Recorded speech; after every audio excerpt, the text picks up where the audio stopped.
Halo semuanya, kembali lagi bersama dengan saya Joy Manik dan kali ini kita akan membahas tentang uang.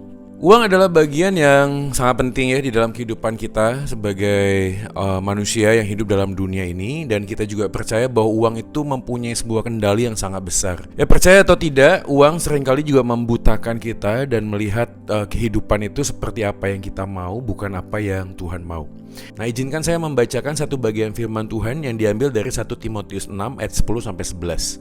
Nah, tentu saja ayat ini seringkali kita baca atau kita dengar. Demikianlah firman Tuhan, karena akar segala kejahatan ialah cinta uang, sebab oleh memburu uanglah beberapa orang telah menyimpang dari iman dan menyiksa dirinya dengan berbagai-bagai duka. Tetapi engkau, hai manusia Allah, jauhilah semuanya itu, kejarlah keadilan, ibadah, kesetiaan, kasih, kesabaran, dan kelembutan. Ayat ini udah sangat jelas ya teman-teman sekalian. Dikatakan di sana akar segala kejahatan tuh bukan uang, tapi cinta uang. Percaya atau tidak, hampir 30% dari semua bagian firman Tuhan atau yang terkait dengan khotbah Tuhan Yesus itu bicara tentang uang. Di dalam bagian Alkitab pun kita melihat dari sekian banyak perumpamaan, hampir 11 perumpamaan dari 39 sekian perumpamaan, hampir 11 perumpamaan itu bicara tentang uang. Bahkan Tuhan Yesus bicara tentang uang lebih banyak daripada bicara tentang surga dan neraka. Dan ini hal yang sangat menarik karena Tuhan Yesus seakan-akan mengerti dan memahami bahwa kalimat kamu tidak dapat mengabdi kepada dua Tuhan, yaitu Allah dan Mammon, itu adalah hal yang sangat penting untuk kita pikirkan hari-hari ini. Dan tentu saja fakta realita kehidupan juga tidak bisa kita pungkiri ya. Ada tentang terakhir itu Indosuria ya, yang koperasi yang kemudian juga menjadi ya kasus Ponzi ya, Ponzi yang cukup sangat besar ya, bukan cukup besar, sangat besar ya, yang terjadi di Indonesia, bahkan sangat besar di dunia ini, 100 sekian triliun. Ya, dan kita tahu yang lebih menghebohkan adalah bosnya, CEO-nya itu divonis bebas ya, walaupun sejak video ini kita dengarkan masih ada banding. Tapi apapun yang terjadi, kita lihat bahwa kasus seperti Indosuria, trading forex, binomo misalnya, atau yang lain sebagainya ya, itu membuat sebuah gambaran bahwa kita ini nggak bisa lepas dari apa yang menjadi keinginan kita atau mimpi untuk bisa bahagia melalui harta. Ya, kita punya uang, kita punya harta, maka uang itu akan menentukan kebahagiaan kita. Nah, pada bagian ini kita akan coba memikirkan apa yang sebenarnya Tuhan sampaikan. Akar segala kejahatan ialah cinta uang. Cinta uang menjadi gambaran yang penting karena Alkitab menyampaikan karena cinta uang orang menyimpang dari iman. Nah, yang lebih penting lagi adalah ketika kita ngomong tentang iman itu bicara tentang hasrat hati. Nah, kita tahu bahwa iman itu bukan hanya sekedar apa yang kita rasakan, apa yang kita yakini sebagai sebuah kebenaran, tapi iman juga bicara tentang kehendak, ya, tentang sebuah keputusan. Maka ada hal penting yang kita perlu pikirkan baik-baik terkait dengan bagaimana kita memikirkan atau memanage uang kita. Yang pertama adalah gambaran tentang membandingkan diri dengan orang lain. Nah, pada waktu kita bicara tentang membandingkan diri dengan orang lain, uang itu menjadi satu standar ya, ketika kita melihat orang lain mungkin lebih berhasil, lebih bisa, atau mungkin kita melihat di Instagram, di TikTok, di media sosial lainnya, orang yang punya uang itu bisa terbang dengan kelas bisnis misalnya, bisa pergi ke luar negeri, bisa mendapatkan kendaraan, mobil, atau mungkin posisi-posisi tertentu ya, yang membuat kita tanpa sadar itu pengen mengejar seperti apa yang dimiliki oleh orang lain. Bagian yang pertama ini, membandingkan diri kita dengan orang lain, membuat kita itu sulit sekali untuk bersyukur. Ya, sulit sekali untuk bersyukur. Kenapa? Karena kita merasa bahwa kita berhak mendapatkan lebih daripada apa yang kita miliki hari ini. Karena kita merasa kita berhak mendapatkan lebih, maka kita tidak bisa mengucap syukur dengan apa yang kita miliki. Nah, bagian ini menjadi sebuah introspeksi atau refleksi kita terkait dengan cinta uang. Pada waktu kita ngomong cinta uang, standar atau parameter menguji hati kita adalah apakah kita bisa mengucap syukur dengan apa yang Tuhan percayakan, apa yang Tuhan anugerahkan kepada kita.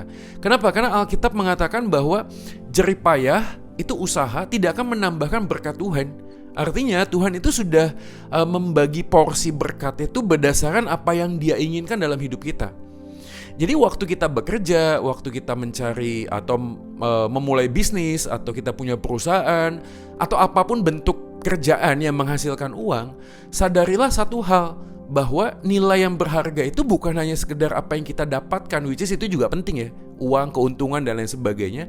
Tapi yang lebih penting adalah pekerjaan adalah sebuah kesempatan kita untuk menghormati Tuhan. Maka orang yang menghormati Tuhan akan penuh dengan ucapan syukur. Ya, penyembahan sejati tanpa ucapan syukur tuh omong kosong ya. Ya, penyembahan yang sejati itu adalah ketika kita sadar kita bisa menerima apa yang Tuhan sudah berikan kepada kita dan juga menerima apa yang Tuhan gak berikan kepada kita. Ini poin yang pertama terkait dengan bagaimana kita bisa memahami akar segala kejahatan, cinta uang. Jadi apakah kita hari ini cinta uang? Maka yang menjadi introspeksi kita hari ini adalah apakah ada rasa syukur, atau kita malah kehilangan rasa syukur karena membandingkan diri kita dengan orang lain. Poin yang kedua terkait dengan akar segala kejahatan ialah cinta uang. Maka ujian yang kedua adalah apakah kita bisa membedakan mana keinginan, mana kebutuhan. Ya, dan sekali lagi ini kisah yang klise sekali, dan saya yakin begitu Anda mendengarkan kalimat ini Anda langsung dapetin, iya ya benar juga. Ya benar sih. Ya, masalah utama adalah kita tahu bahwa kebutuhan itu jauh lebih penting daripada keinginan. Tapi sadarkah bahwa sebenarnya pada waktu kita ngomong tentang keinginan atau kebutuhan, yang bermain di sana adalah bukan hanya sekedar apa yang kita pikir. Karena pikiran kita hari ini adalah akumulasi dari 3 hal, teman-teman. Apa itu? Yang pertama adalah masa lalu kita, yang kedua adalah pendidikan kita di dalam kehidupan ini, yang ketiga adalah bagaimana kita bisa memikirkan lingkungan, ya, lingkungan di mana kita berada. Coba kita lihat pelan-pelan ya. Yang pertama adalah pikiran kita hari ini itu terkait dengan masa lalu. Sadar atau tidak, suka atau tidak suka, teman-teman yang mempunyai pengalaman masa lalu yang tidak menyenangkan, misalnya dibully karena miskin, atau punya sebuah pengalaman orang tuanya mampu lalu kemudian tidak mampu, lalu kemudian harus bekerja, itu sadar atau tidak, di dalam pikiran kita tuh ada sebuah tekad, ya, ambisi yang ingin supaya pengalaman masa lalu yang pahit itu tidak terulang. Maka caranya bagaimana supaya masa lalu yang pahit itu tidak terulang? Kita berusaha jadi workaholic, kita kerja, kita mengejar sesuatu, dan tanpa sadar apa yang kita kejar itu membutakan kita, sehingga kita bisa melakukan apapun saja asal pengalaman masa lalu kita dulu yang tidak menyenangkan itu tidak terulang lagi. Yang kedua adalah pendidikan. Ya, beberapa orang mungkin dididik itu dengan sebuah informasi bahwa harta itu penting, uang itu penting.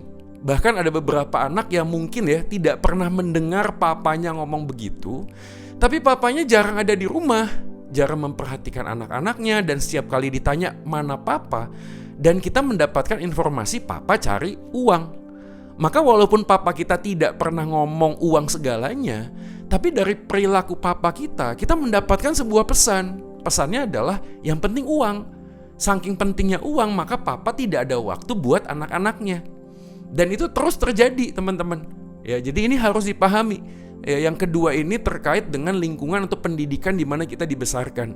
Yang ketiga, seperti yang kita tadi sudah sampaikan di depan, yang ketiga adalah terkait dengan komunitas kita. Ya, sadar atau tidak, lingkungan kita itu menentukan atau memberikan pengaruh. Misalnya contoh, kalau kamu punya teman-teman yang gaya hidupnya, lifestyle-nya itu tinggi, maka kamu akan merasa bahwa kalau kamu tidak seperti mereka, kamu jadi minder. Ya, kamu jadi merasa tidak diterima. Ya, kamu jadi merasa ada penolakan. Padahal mungkin mereka tidak melakukan hal tersebut. Tapi lingkungan di mana kita hidup itu sangat mempengaruhi gaya hidup kita, cara berpikir kita.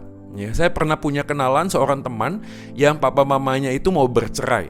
Ya, ketika kita mempertahankan supaya tidak bercerai, anak pemuda ini mengatakan, bercerai itu kan biasa.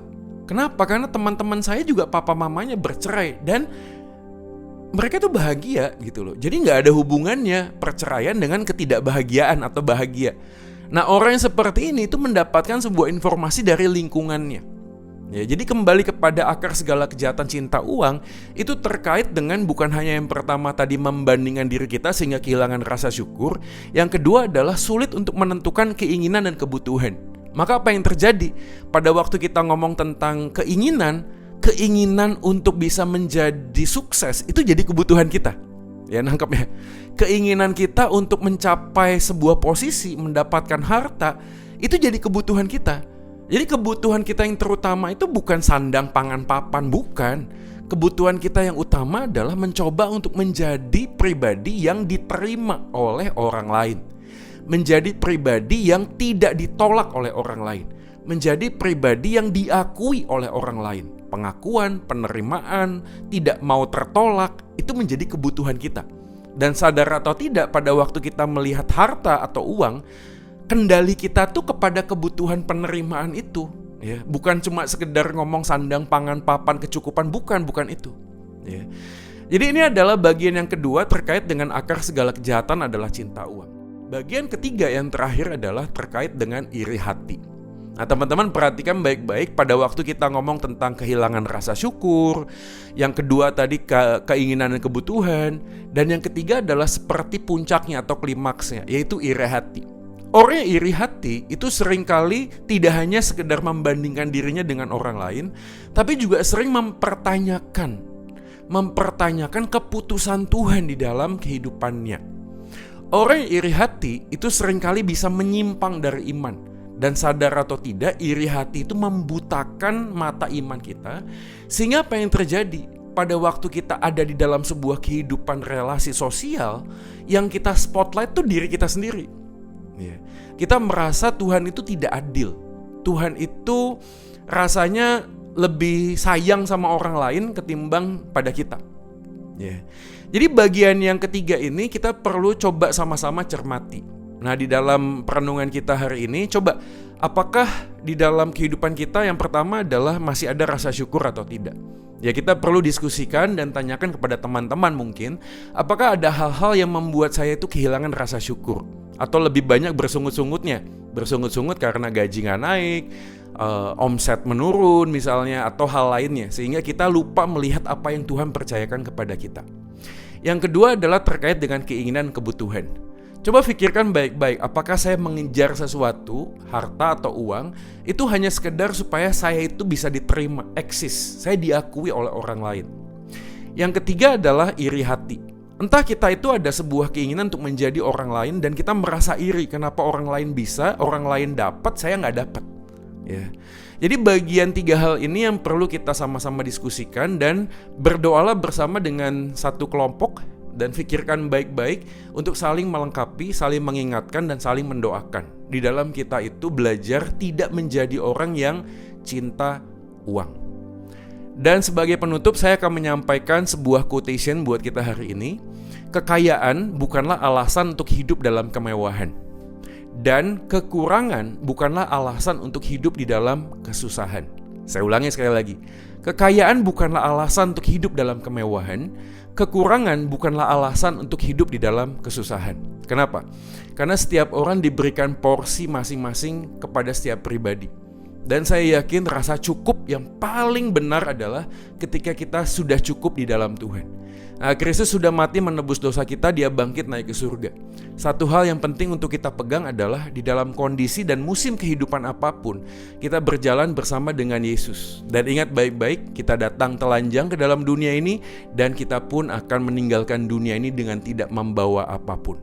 Maka kalau kita hari ini bisa bekerja dan mendapatkan uang atau harta, yakinlah bahwa itulah berkat Tuhan yang bukan hanya untuk diri kita sendiri, tapi bagaimana kita bisa diberi hikmat untuk mengelola uang tersebut sehingga nama Tuhan semakin dimuliakan.